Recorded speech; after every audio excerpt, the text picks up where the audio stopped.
Honorable Marcoleta. Thank you, Madam Chair. I would like to manifest to clarify for the record whether this committee may require submission of AMLC records without a court order.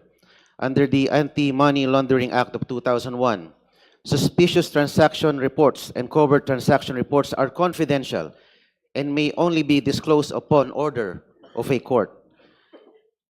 Maliwanag po na wala pong clear statutory authority allowing disclosure of AMLC data to a congressional committee without judicial authorization, notwithstanding subpoena powers as guided by Sabio versus Gordon.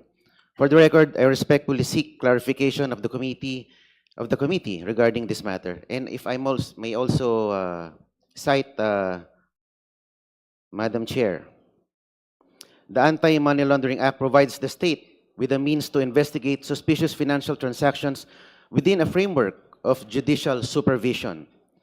The Anti-Money Laundering Council is authorized to inquire into bank deposits even without the prohibition within the bank secrecy law, provided that the court order is issued by the courts. At may tanong din po ako. I will just paraphrase it into a manifestation since I'm not allowed to raise questions. I take it to mean na pag suspicious yung transaction, ibig bang sabihin na ito ay illegal na or unlawful na? Para kasing ganun lumalabas. Pag ito ay tinag na suspicious, agad-agad itong piniprejudge na as if it's an illegal or unlawful transaction. I want to be clarified on that, Madam Chair. That Thank is you. a manifestation which does not require any answer. The Honorable Ko is May recognized. I ask, ma'am, why does it not require an answer? Because you are not a member of the Justice Committee, and It therefore, was paraphrased, ma'am, into a manifestation. and that is why answer is not required.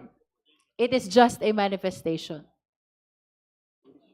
If I require an answer, then I'm allowing you already to raise a clarificatory question. As simple as that. The Honorable Ko is recognized. My point is, madam, it's a, pag sinabi bang suspicious account o suspicious transaction, ito ay nangangulugan na ito ay agad lawful, unlawful or illegal.